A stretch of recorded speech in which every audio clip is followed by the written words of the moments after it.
Hello, welcome to my show, Let's Talk About History. I'm here today with Dr. Faye Ringel, and today we're going to discuss the subject of witches. So I hope you enjoy my show. Hello, Faye. Hello, Maria. Welcome to the show. Thank you. Yes. Well, first I'd like to ask you, what do people think of when they hear the word witch? Well, mostly nothing very favorable. The stereotype of a witch, it depends pretty much on what TV shows people watched as they were growing up. They might think of Samantha from Bewitched, the cute housewife who just had to twitch her nose and magic happened. Or they might think of the witches from the Hocus Pocus, older women who are very powerful but are very wicked, have bad powers. Or they might even think of someone like Margaret Hamilton in The Wizard of Oz playing the Wicked Witch of the West, with a pointed black hat and a long pointy nose and a green complexion. Yes.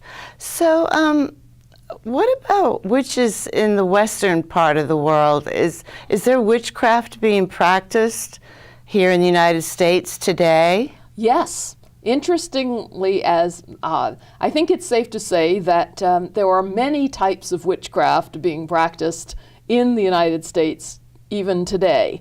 But it's not at all like either the Wicked Witch of the West or Samantha or Hocus Pocus. Modern-day witches may identify as part of a modern religion called Wicca, which is actually the old Anglo-Saxon word from which we get the word witch, just to confuse things. Yes. What does Wicca mean?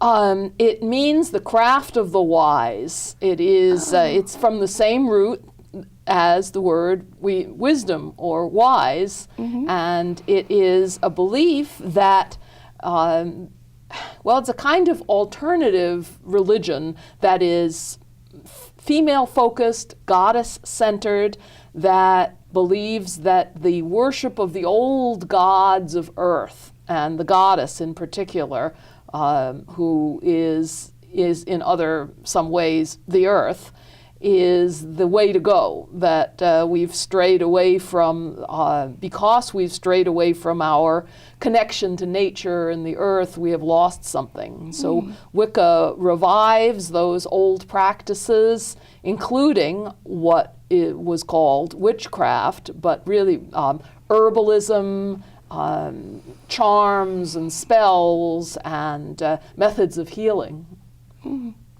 So could you briefly tell me where witchcraft originates? Wow. Briefly, this is difficult, but anthropologists have studied every society on the face of the earth, and in every society on the face of the earth, there is a belief in ways of manipulating nature to human advantage, and that could be a definition of witchcraft.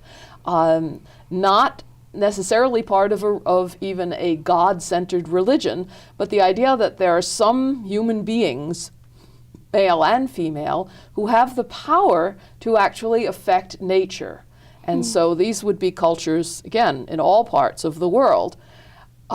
We also know from archaeological evidence that human beings have believed in this kind of magic going way, way back. The cave paintings in France, in the Dordogne, the caves of Lascaux, have paintings of human figures who seem to be doing something to make it possible to kill more animals. There's lots and lots of paintings of animals. They have seemingly strange dots on them. They're human beings whose hands are on the wall.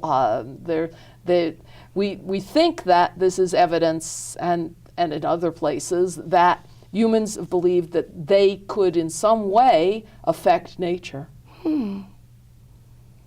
Okay. So how could they affect nature again? Well, that's a good question. Did they By well, powers that they felt certain they had? innate powers. To this day, in many societies around the world, people fear the powers of witches who might put a curse on them. Oh, I see. Yes. They fear Yeah. the powers of witches who could maybe make it impossible for them to hunt, or they praise witches who help them with birth and healing and delivery and good hunting. Do most witches live in the rural area? Well, okay, I would say that today, as opposed to, as I described, the religion of Wicca and people in the Western world who have knowingly revived an old belief, in places, certainly in the rural parts of Africa or Asia, South America, the islands, those who practice witchcraft in those societies are drawing on a widespread belief that they are powerful. Okay. So why was witchcraft a crime, a capital crime in the colonial New England? So now we're going to jump from the modern times back into the 16th and 17th centuries. And in Europe, in those times, there was still a widespread belief in witchcraft. There, just as we might say that a majority of the people in a small African village today believed that witches were real, so a great majority of the people of England and of Europe in the 16th century believed that witches were real. The 17th century was the time when that belief was starting to fade among the educated classes, but was still very much in place among everyone else. And that's the time when England was colonizing North America. So the Puritans who came and settled in New England in particular brought those beliefs with them to the New World. They also brought English common law. And in English common law in the 17th century, witchcraft was a capital crime. Witchcraft, what we would now call black magic, that is, witchcraft that harmed human beings or maybe even killed human beings. Oh my goodness, yeah. It was believed to be just like murder, and thus would be punished by hanging. Yes. Now, the problem is, though, that unlike murder, where you would have to find someone with a weapon in their hand who had just stabbed someone, witches were, it was believed, could kill or harm people just by their mental powers. Oh my goodness. So you could accuse someone of harming you just on your word alone.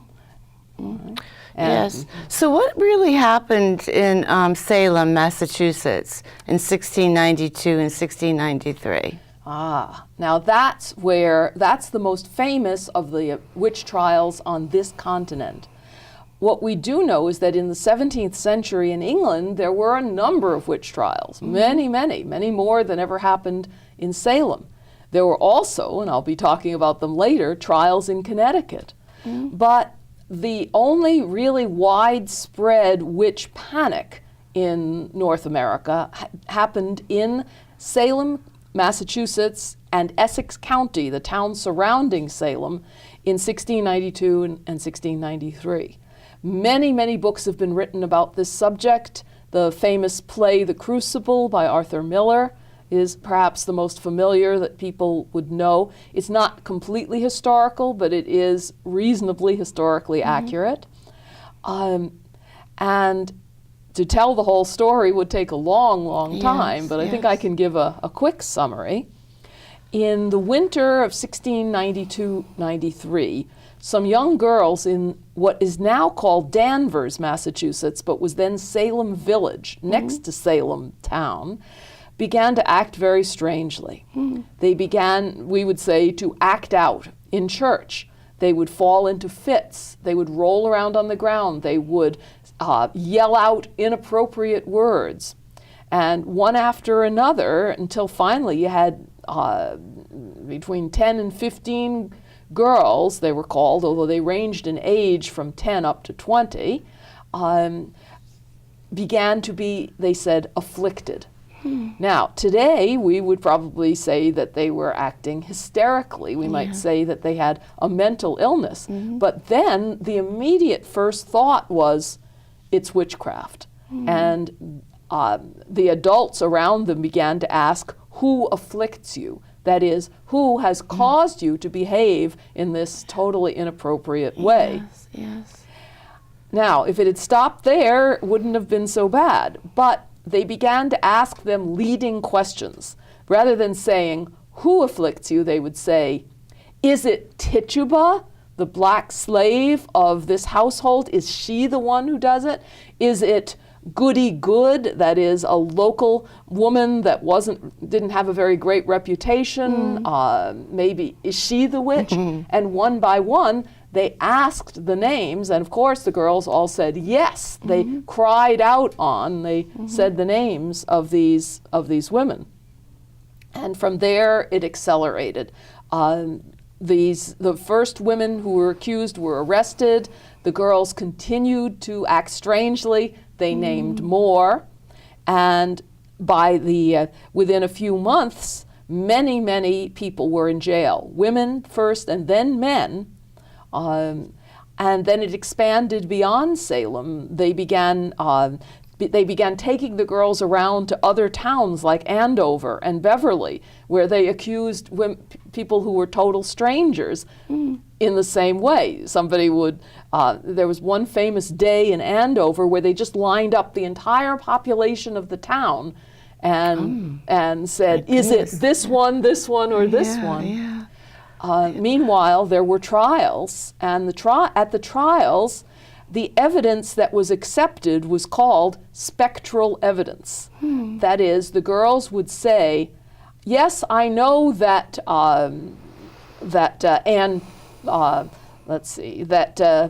Rebecca Nurse, who was a very godly woman who would have been accused, I know that she's sitting right over there not doing anything, but her specter, that is, her image or her spirit, comes and afflicts me over here, even though you can't see it. And that was accepted as evidence. Yeah.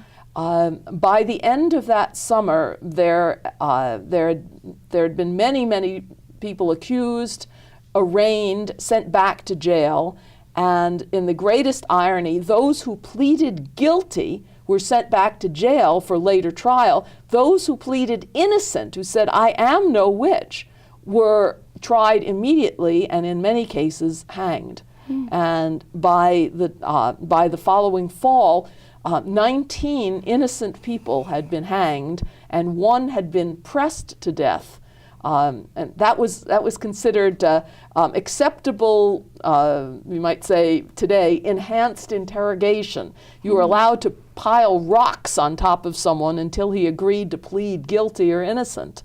And Giles Corey realized that if he did plead guilty or innocent, all of his lands would be forfeited to the town, and they could not go to his children and grandchildren. And so this 80-year-old man allowed them to pile rocks on top of him until he died.